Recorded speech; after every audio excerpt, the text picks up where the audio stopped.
नमस्कार दोस्तों, स्वागत है आप सबका हमारे इस क्लास में।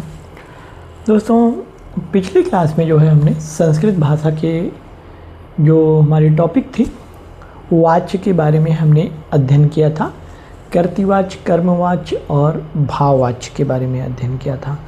तो उसी की कड़ी में जो है आज हमारी जो ये क्लास है हम देखेंगे शरीर के अंगों के नाम और घर, परिवार, परिवेश और पशु पक्षी जो होते हैं और घरेलू उपयोगी वस्तुएं जो होती हैं उनका हम संस्कृत में नाम देखेंगे कि उन्हें हम संस्कृत में किस नाम से बुलाते हैं।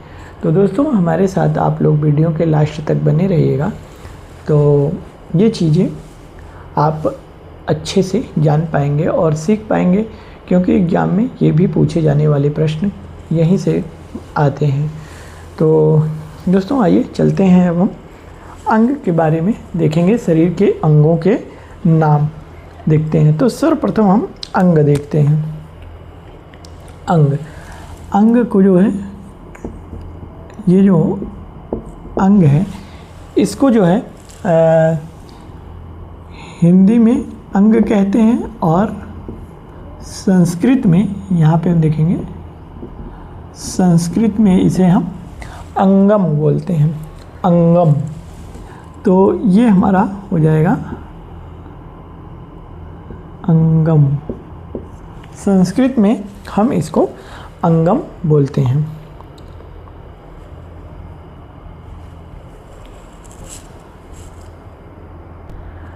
यहाँ पे दोस्तों अब हम देखेंगे कि इधर हमारा हिंदी का वाक्य दिया गया शब्द है और इधर संस्कृत का। तो अंग को हम अंगम बोलते हैं। और अगला है हमारा अस्थि पंजर। अस्थि पंजर, यहाँ पे अस्थि पंजर, अस्थि पंजर जो होता है उसे हम यहाँ पे कंकाल कहते हैं। क्या कहते हैं? कंकाल। इसे संस्कृत भाषा में कंकाल, कंकाल कहते हैं। और अगला है हमारा आँख। आँख है, आँख को जो है हम संस्कृत भाषा में नेत्रम और नयनम, यहाँ पे हो जाएगा नयनम और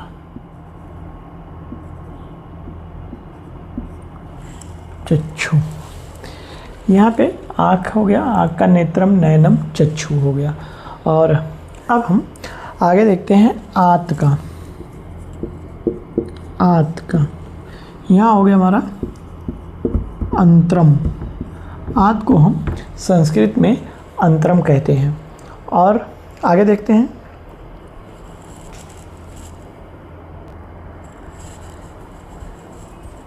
यहाँ पे अब हो गया हमारा आँख का हो गया नेत्रम, नयनम, चक्षु हो गया। और आँत का अंतरम हो गया, आंसू, अश्रु हो गया। और आँख की पुतली को हम संस्कृत भाषा में कनिनिका कहते हैं। और आँख का कीचड़ को इसका या अच्छी मलम कहते हैं। तो और हम इसके आगे और भी हमारे शरीर के अंग दिए गए हैं, उन्हें देखते हैं हम। दोस्तों, यहाँ पे हम देख रहे हैं कि अंगुली को अंगुली या करसखा बोलते हैं, अंगूठा को अंगुष्ठा बोलते हैं, अंगूठे के पास की उंगली को तर्जनी, और इंद्रिय को जो है हम यहाँ पे कर्णम बोलते हैं, ओठ को ओष्ठ बोलते हैं संस्कृत में, और इंद्री को पर्णी बोलते हैं, और कंठ को कंठ बोलते हैं, कंधा को स्कंधा बोलते हैं, और कमर को कटि कहते हैं, कनपटी को हनु, और कलाई को मणिबंधा, और कलेजा को हृदय कहते हैं, काख को कच्छा या कंछांतरम कहते हैं, और कान को कर्ण कहते हैं, कूल्हा जो हमारा कुल्हा होता है उसे हम कटिप्रोच कहते हैं, कुबड़ को कुब्ज कहते हैं, कोहनी को कफोड़ी कहते हैं। और अब आगे देखते हैं। अब यहाँ पे जो है खाल को हम संस्कृत में त्वच बोलते हैं, और खून को रक्तम या रुधिरम, खोपड़ी को कपाला बोलते हैं, और गर्दन को ग्रीवा, गला को कंठ कहते हैं। और इसी तरह से गंजा यानी टकला को हम खलवटा कहते हैं, और गंजी को खलवाट कहते हैं, और ग्रंथि को ग्रंथि, और गाल को कपोला, और गुदा को गुदम बोलते हैं, गुर्दा को ब्रिक बोलते हैं, और गोद को क्रोडम बोलते हैं। और इसी तरह से घुटना को जानु बोलते हैं, और चरण को चरणह बोलते हैं, चर्बी को मेद बोलते हैं, और चिकोटी को नख छतम बोलते हैं, और चोटी को जो है शिखा बोलते हैं, और छाती को वक्ष स्थलम बोलते हैं। छोटी उंगली के बगल की जो उंगली होती है उसको हम अनामिका कहते हैं, और जटा को जटा ही बोलते हैं, और जांग को जंघनम बोलते हैं, जघनम, और जिगर को यकृत कहते हैं। और आगे और भी देखते हैं। अब यहाँ पे हम देखेंगे कि जो हिंदी का शरीर के अंग का नाम है हिंदी में, उसे देख रहे हैं।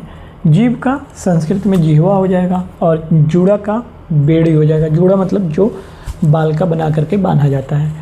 जूड़ा मतलब बेड़ी। हड्डी को चिबुकम, हड्डी नहीं, टुड्डी को चिबुकम यानी ये टुंडी को चिबुकम, और टेढ़ी भौ को भ्रिकुटी, और तलवा को तल, और ताली को करतल ध्वनि, और तालु को तालु, और तोंद को तुंदम, नाभि को नाभि, और थप्पड़ को चपेटा, और थु को निष्ठ्यूतम बोलते हैं, दाढ़ को दृष्टम बोलते हैं, दाढ़ी को दाढ़िका बोलते हैं, और दांत को दंता बोलते हैं, और दिल को हृदयम बोलते हैं, और दिमाग को मानसिका, और नरम को मृदु, नश को शिरा स्नायु धमनी, और नाखून को नखा, नाक को नासिका, और नाक का छेदनासार रंध्रम, और नाड़ी को स्नायु बोलते हैं। और भी आगे हैं, उन्हें देखते हैं अब।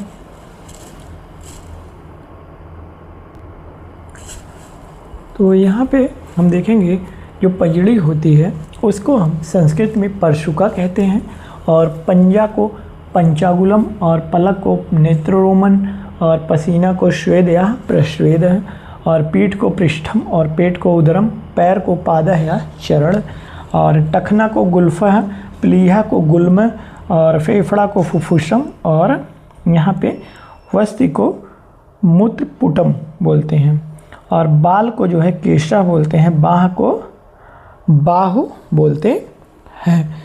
और अगला है हमारा यहाँ पे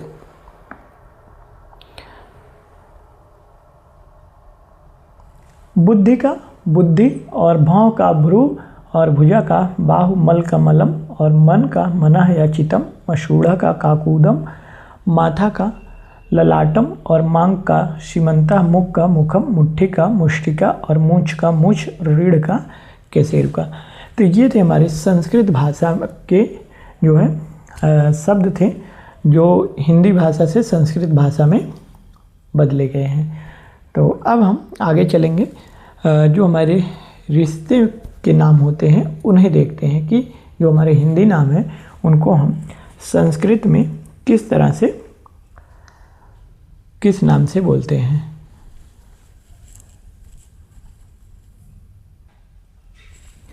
अब यहाँ पे हमारे कुछ सगी संबंधी हैं, उनके नाम हिंदी में दिए गए हैं, उनको हम संस्कृत में किस नाम से पुकारते हैं उन्हें देखेंगे।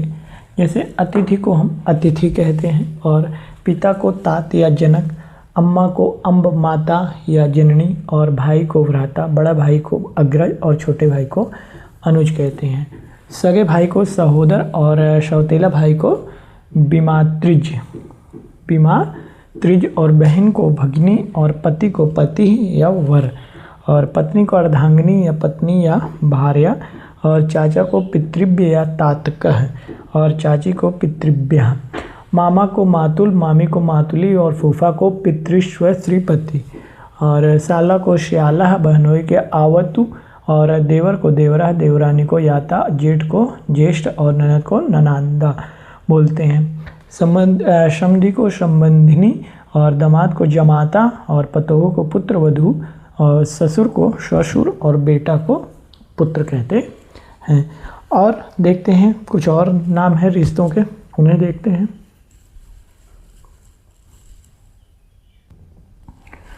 दोस्तों अब यहाँ पे हम देखेंगे जो पोता है उसे हम संस्कृत भाषा में पौत्र बोलते हैं, भांजा को भागिने, और भांजी है तो भागिने ही बोलेंगे उसे, और बाबा या दादा को पितामह, दादी को पितामही, नाना को मातामह, और प्रेमी या यार को जार या प्रेमी बोलेंगे, प्रेमिका को प्रेमिका ही बोलेंगे, दोस्त को सखा या मित्रम बोलते हैं, सहेली को आली बोलते हैं, और मालिक को स्वामी, और नौकर को भृत्य, आदमी को मनुष्य, और जवान स्त्री को युवती बोलते हैं, और खानदानी को सगोत्र, और पति पत्नी को दंपत्ति, रिश्तेदार को बंधु, दुलारा को प्रिय बोलते हैं।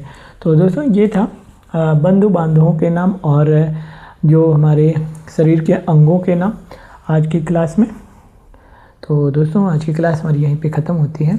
मिलते हैं अब हम नेक्स्ट क्लास में, जिसमें पशुओं के नाम और पक्षियों के नाम के साथ हम उपस्थित होंगे। तब तक के लिए धन्यवाद।